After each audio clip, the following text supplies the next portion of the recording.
Dave, it's good to see you. And as I told you earlier, I'm excited to hear you play because this is going to be the first time for me hearing you live.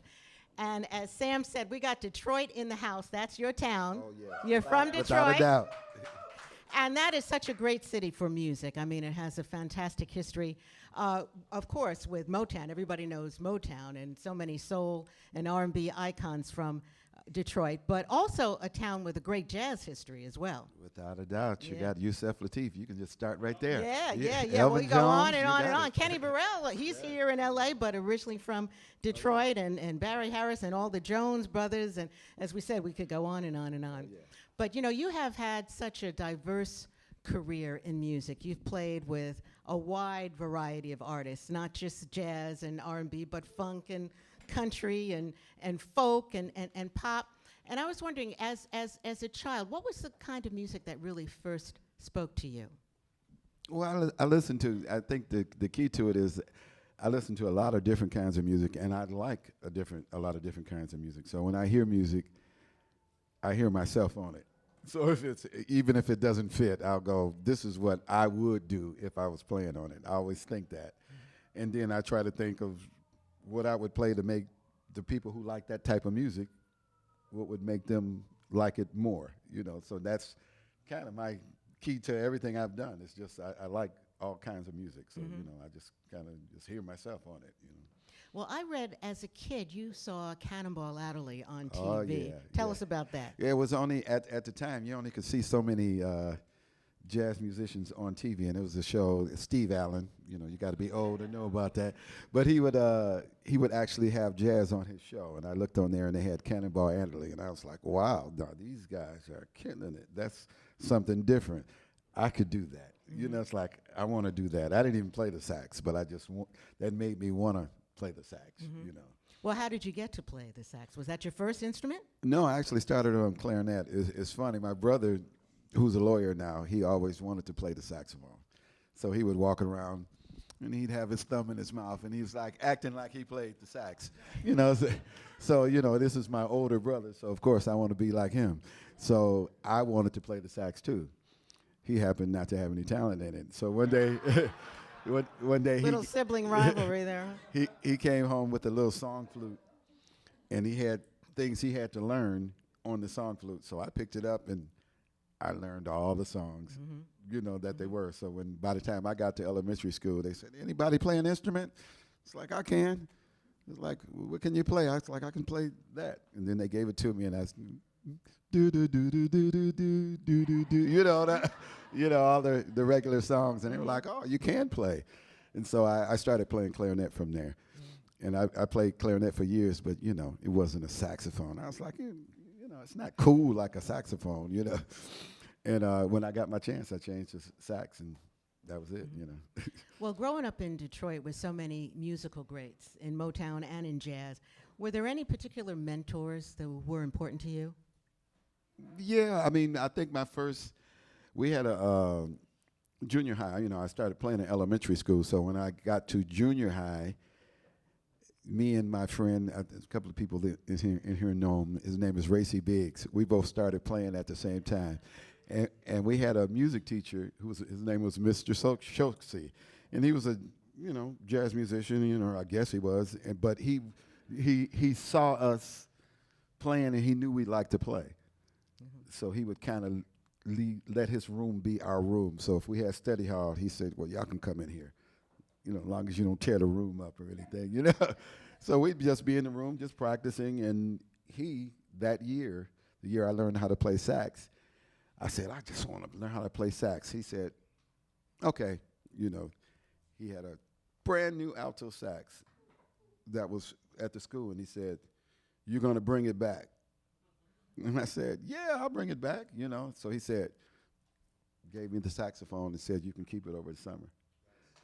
You know, I mean, who else is going to do that? And of course, when I came back in September, he wasn't working there anymore.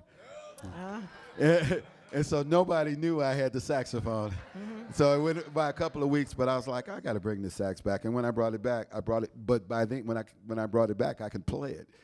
And when I brought it back, they didn't even know about it. They were like, "What is this?" I was like, "This is a saxophone. This is the school's saxophone," you know. But I got to give it to him. He was the one, he was very important to me. Yeah, instrumental. Yeah. Very, very important person. Well, I was wondering if you ever considered another career besides music, because you went to Wayne State University, you studied psychology and urban studies, and what were you thinking about with that? Well, that really, it seems one way or another. I always wanted to do, I knew I was going to do something in the arts because I can paint, and I like, literary, all of that. But at Wayne State, I was in the music department, but they wanted me to play, they have a marching band. And because I was a horn player, they said, you have to play in the marching band. I was like, I refuse. I just didn't. I didn't want to play in the marching band. And the guy the director, he used to go, you're not going to get through this program. You got to come through me. You're going to come through me. And I avoided it as long as possible. And then finally he says, you got to come through me. Mm-hmm. And I said, what else can I do? And they said, we have a program called music therapy. That sounds good. Do I have to play in the marching band? No, you don't. I'll switch to that. Mm-hmm. And it was I loved it actually, but right in my last year of the program, they abolished, they stopped the program and they said, okay, for your last year, you got to go up to Michigan State. It's like, no, I'm getting out of here. I want to graduate now, so I changed it to psychology and urban studies. So that's how I got my degree. That's how you got your degree. Yeah. Okay, all right. But, I think knowledge in all kinds of areas can help you in your life. Oh, yeah. I mean, I your picked something career, that I sure. was very interested in, yes. because the urban studies was the whole core of the city. And definitely at that time, it was a foreword of what was getting ready to happen to Detroit. It was Detroit was going down at that time. It's going up now, but at that time it was going down. So I was really interested in that. Well, you have so many friends here from Detroit, including Don Was. And, I think you're best known as a sideman for your work with the group Was. And now Don is a president of Blue Note Records, and your latest record came out on that label, and it's called Music is Life, Music right? Is Life. Yeah. Music is life. And that's a simple statement, but what does that mean to you, music is life? Well, it's kind of my mantra. It kind of, if I'm not listening, if I'm not playing music, I'm listening to it. I'm listening to some kind of music in some kind of way. If it's no music on, I'm listening to the music in my head. Because I always got a song going on in my head. So that's music is life. Yeah, and you're telling me you're working on a couple of new projects now that we can look forward to next year? Yeah. I have another trio project that we just started in the studio, trying to battle my way through it. And then I also have a bigger project that a bigger group. It's called a Black Light Collective, and I'm working on that. All right. Make that happen. Well, that's exciting. That's exciting. And you have some of your CDs here for sale, so be sure to pick them up, before you leave this evening. And what are you going to play for us? What is this band that you have? Well, I have a trio. I have a drummer. He's actually on the CD. His name is Jeff Kennedy. Young man, bad young man right there. And on bass, Ibrahim Jones is playing. And they're on the record, and we're going to play, most of the music we're playing are some, I'm not going to say that, but a lot of music we're playing is off the new CD. Okay, fantastic. Well, that's exciting. So let's get to it. Thank you so much. Let's hear it again for Dave McMurray.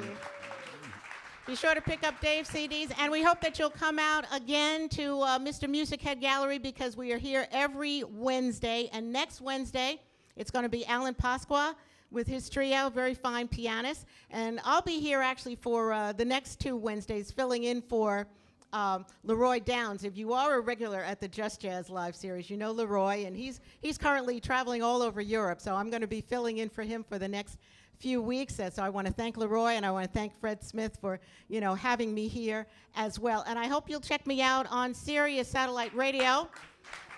I'm on the Real Jazz channel, which is 67, and you can listen. We have a show called LA New York Drive Time every weekday from 6 a.m. until noon.